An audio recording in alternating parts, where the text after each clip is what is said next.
non voglio star qui da solo. L'Italia è il paese occidentale con più eremiti e mentre milioni di persone decidono ogni giorno di raccontare la propria vita sui social, c'è chi invece decide di sparire. Nessun profilo, nessuna connessione. Prete che ha realizzato tutto questo villaggio da solo. Se il mondo chiede metterti sempre un po' in vista, invece se guardo un po' la mia vita, è niente, ma è come può essere utile. Cosa vuol dire essere oggigiorno un prete eremita e vivere soli in un villaggio in cima a una montagna? Chi siamo davvero in questo mondo? Ho lasciato il mio lavoro per cercare una risposta tra i volti e le realtà meno raccontate del nostro pianeta. Io sono Francesco e questo è Lati Umani.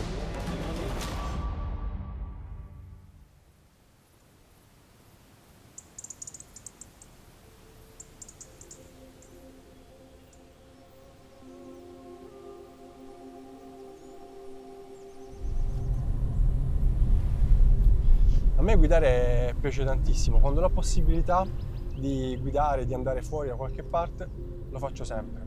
Mi dà proprio quel senso di libertà e di poter fare quasi quello che voglio. E in questo momento mi trovo in provincia di Lecco, in particolar modo sono nelle Prealpi e sto cercando un luogo che non è segnato nelle mappe, difficile da trovare, ma ancora più difficile da immaginare. Ed è un luogo, un villaggio che è stato costruito interamente da una sola persona. E questa persona è un prete eremita. Devo dire che la cosa più bella è proprio perdersi in questo luogo e qui in mezzo alla natura c'è anche una cascata. E il problema più grande è che non prende il telefono in queste zone, quindi si fa davvero difficoltà a trovare la strada. Magari proveremo a chiedere a qualche passante o anche qualche abitante della zona. Scusi, le posso fare una domanda? Io so che qui in zona c'è un eremo, c'è un prete eremita che abita. Sì, c'è Ma una ci sono famiglia indicazioni? sì, Ah, ci sono Castello indicazioni. Pagnona, Val Barrone. Ok, È il paese subito dopo, ci impiegate 10 minuti. di qui. Ok, va bene. Grazie mille. Niente. Arrivederci. Ok, dovremmo essere vicini, ci siamo quasi. E l'obiettivo di questo viaggio è quello di cercare di capire come vive questa persona, ma soprattutto cosa vuol dire essere oggigiorno in una società moderna, interconnessa come la nostra, essere un prete eremita e vivere soli in un villaggio in cima a una montagna.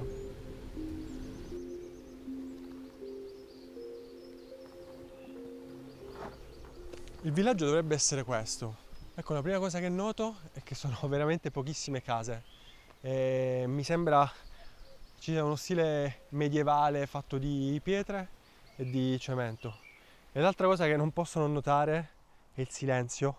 Un silenzio a cui io, o comunque le persone che vivono nelle piccole e grandi città, di certo non sono e non siamo abituati.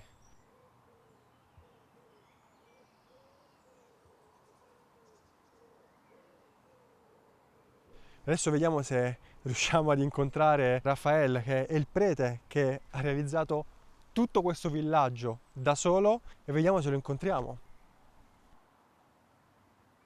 Voi pensate che l'Italia è il paese occidentale con più eremiti? Sono circa 300 persone che hanno scelto in una società moderna come quella in cui viviamo di uscire fuori dalla vita mondana o comunque dalla vita frenetica e di chiudersi in luoghi in cui possono pensare soltanto a loro stessi, alla preghiera e dedicarsi alla fede. Voi pensate addirittura che i primi eremiti erano i padri del deserto, cioè persone che decidevano di non far più parte della vita chiassosa, frenetica e si nascondevano nel deserto. Quindi potete anche immaginare la rigidità e la difficoltà soprattutto di affrontare questo tipo di vita. E mentre milioni di persone decidono ogni giorno di raccontare la propria vita sui social, c'è chi invece decide di sparire. Nessun profilo, nessuna connessione. Solo natura, silenzio e tempo.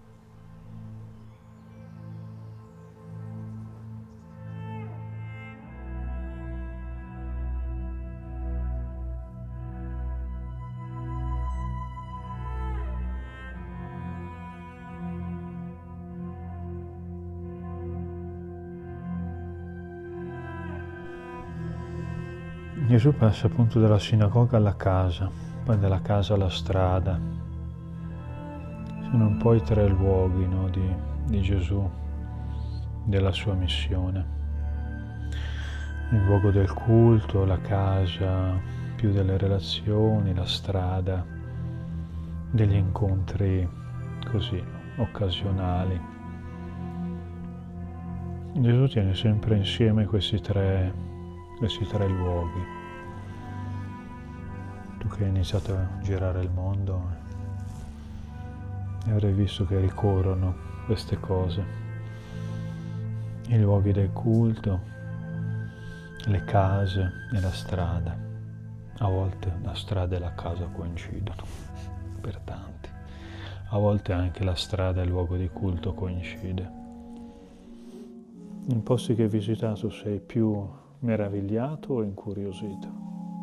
Un 50-50 possiamo dire. 50-50. Quando uno si incuriosisce, cioè quando non c'è più la meraviglia, viene forse meno anche la curiosità. Perché uno si incuriosisce per meravigliarsi, cioè una può essere conseguenza dell'altra. Ma se perdiamo la meraviglia, iniziamo a appropriarci delle persone, del tempo, delle cose. E quindi serve meraviglia sempre.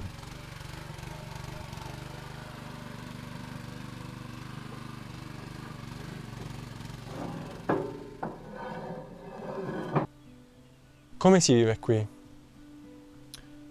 Si vive di cose molto essenziali, molto semplici, perché non hai grandi necessità.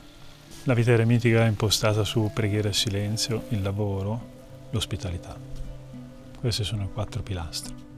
E l'ospitalità bisogna dire che già i padri del deserto indicavano come un elemento importante, fondamentale, che in fondo influiva anche sugli altri, cioè se c'è un ospite si interrompe il lavoro, la preghiera, il digiuno, le forme di ascesa. E ci si dedica completamente all'ospite.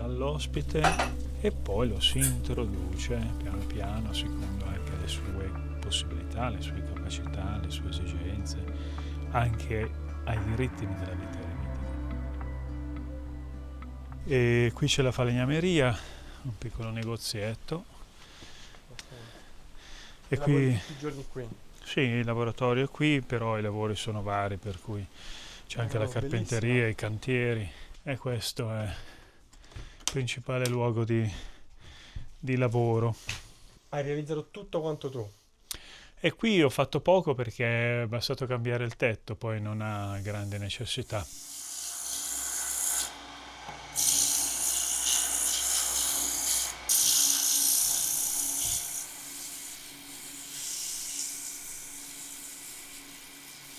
Te che sei un eremita. E molte volte le persone confondono la solitudine dall'isolamento. Ok? Secondo te qual è la differenza l'uno e l'altro e tu dove ti rivedi di più? Ma l'isolamento è il segnale di un malessere, perché ti isoli appunto, e l'isola non comunica con la terraferma, non riuscirebbe nemmeno, quindi è un isolamento che è un segno appunto negativo. La solitudine invece non è una dimensione semplicemente di lontananza dagli altri. Puoi vivere la solitudine anche in città, ma è una solitudine che non è isolata, non sei abbandonato da qualcuno. Okay? Quindi la solitudine è una cosa cercata, equilibrata, che non è segno di malessere, e l'isolamento invece è un segno di malessere, per cui ti stacchi oppure perché sei abbandonato. Quindi tu dici uno che non sa stare solo fa anche difficoltà a creare relazioni, quindi una persona che non sta bene con se stessa. Dice appunto perché c'è fatica a vivere pieno le relazioni, ma allo stesso tempo non si riesce a stare da soli. E però quelle relazioni che si vivono ormai sono, come dire, artificiali. C'è una persona dietro che comunica, è reale, insomma, non è un robot. però poi non c'è mai il contatto reale, o comunque lo si limita molto, no? Come in Giappone c'è questo fenomeno, no? Hikikomori. Questo hikikomori, per cui giovani che non escono più di casa e le loro relazioni sono solo mediate da questa cosa. Perché abbiamo bisogno di mediazione per le relazioni? Perché questi filtri? Cos'è che non è fasullo questa roba? Sono veramente io quello che c'è dietro a quello strumento o sono un'altra persona? Qual è la chiave secondo te? Per uscire da questa cosa? Non lo so.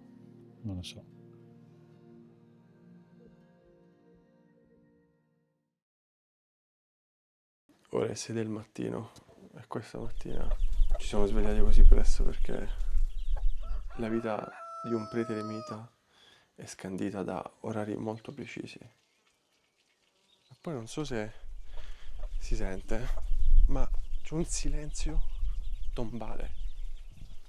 Devo dire che io almeno non sono abituato a svegliarmi con tutto questo silenzio. E poi alle mie spalle, qui, i polli col gallo su, che stamattina ha dato un po' di fastidio. Però ecco, tutto questo non è prezzo.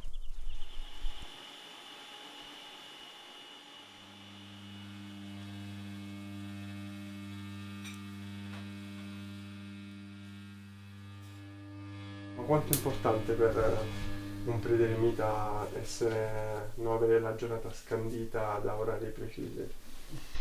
Allora, c'è sempre da tenere presente quello che è una regola di vita da una vita regolata.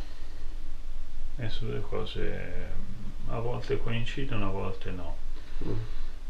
Però avere una regola di vita non vuol dire avere una vita regolata e basta.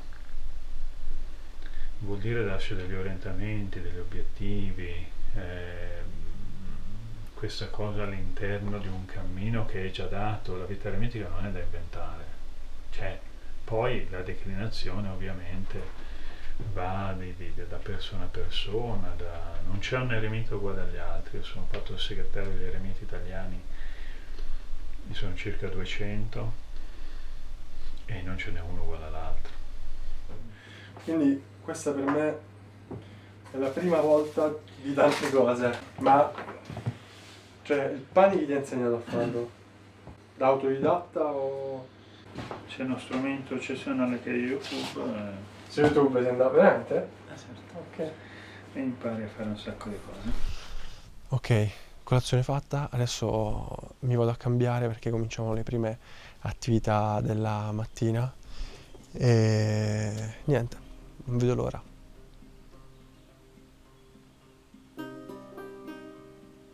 Quanto manubrio? Dipende dall'esercizio anche, dipende da tutto. Il massimo che hai messo? Non lo so, 20 e 20, non so. Quel che famo? Portiamo le travi su alla casa in ristrutturazione Ok, e serviranno per la finestra. ok, sì. Puoi farlo. Ma qui se non ci sono io come fai? Cioè, Carico in scusa, spalla e me la porto. da solo? Eh sì. Come mai questo guanto è? Te l'ho dato sbagliato. No, sei tu che li hai messi sbagliato. Dai, Francesco. Anche i guanti. Dai. Adesso riprendilo perché... E questo? No, va di qua. Ah, ok. Ma com'è possibile? Ma no, il pollice è no, qui. qua. E questo è. E qua, vai. E questo è il pollice. Oh, fra.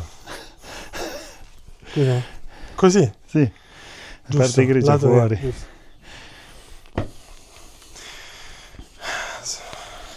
Va bene. Io ce l'ho aperto tutta. È il primo giorno da manovale, quindi.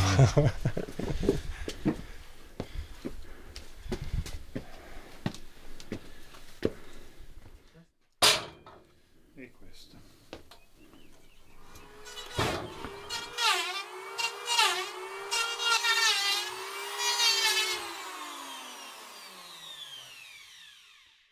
Cosa devo, qua devo premere? Facendo 1 e 2. Ok.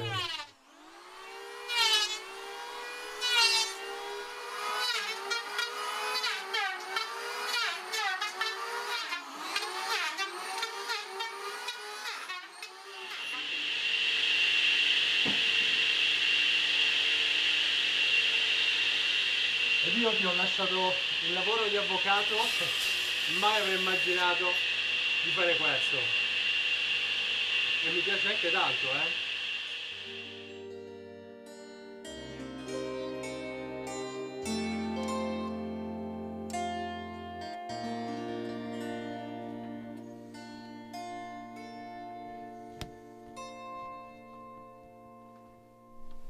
Una stampa, questa qui probabilmente Ma che lingua è? Sempre latino? è sempre in latino,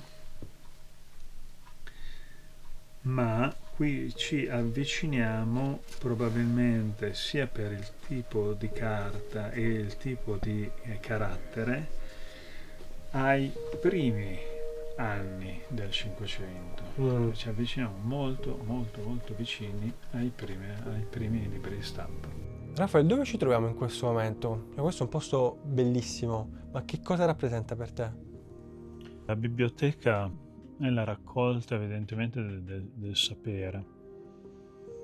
Qui tutti hanno cercato di dire qualcosa, un po' di tutto, in particolare qui c'è la spiritualità, la teologia, la parte biblica, la parte patristica. Raccoglie 2000 anni di storia del pensiero della Chiesa, cerca appunto di trasmettere e di consegnare, di tradere, no? L'insegno più bello, no? Che il latino ci insegna, del consegnare un pensiero, una parola, una riflessione, un'intuizione su Dio,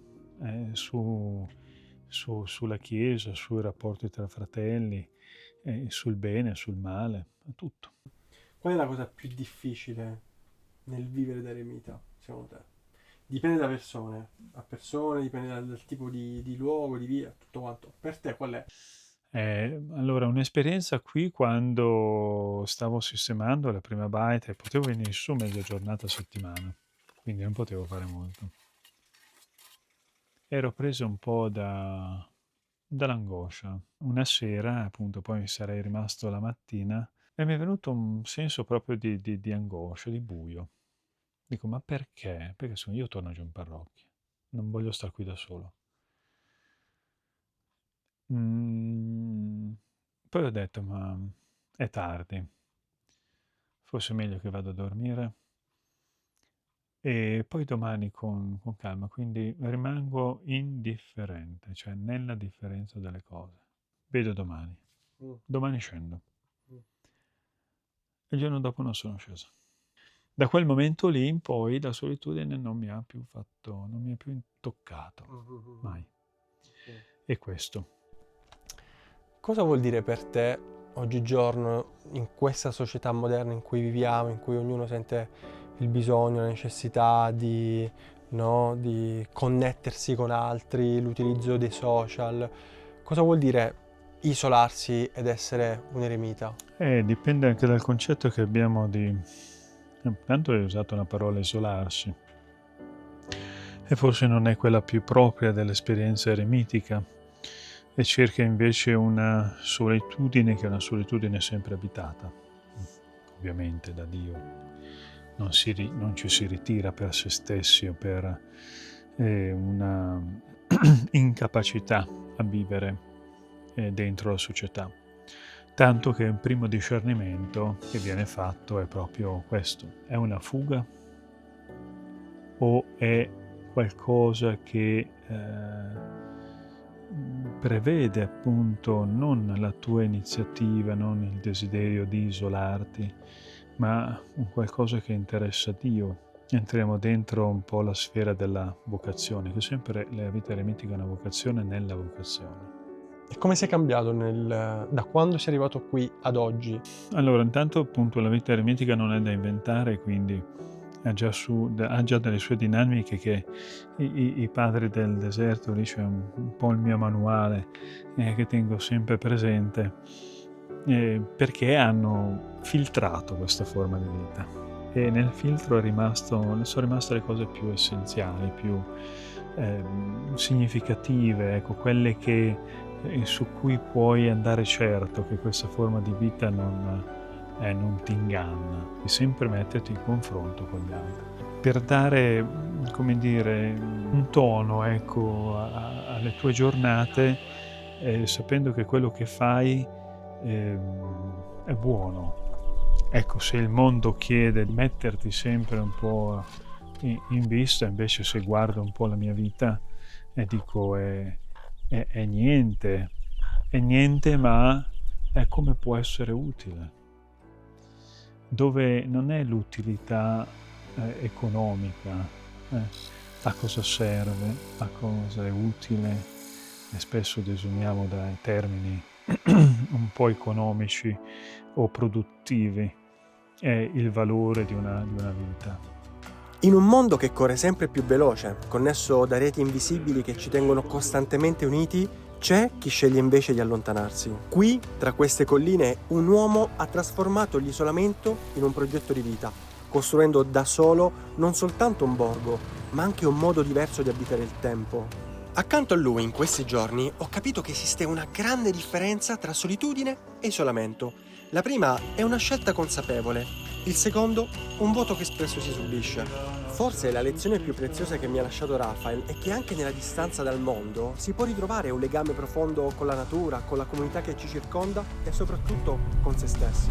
La sua storia ci ricorda che non esiste un unico modo di vivere e che forse per ritrovare l'essenziale a volte servirebbe il coraggio di allontanarsi dal rumore del mondo. Dal seno dell'aurora, come rugiada, io ti ho generato. Sei Dio Padre Onnipotente, benedetto Spirito Santo, tutti i secoli.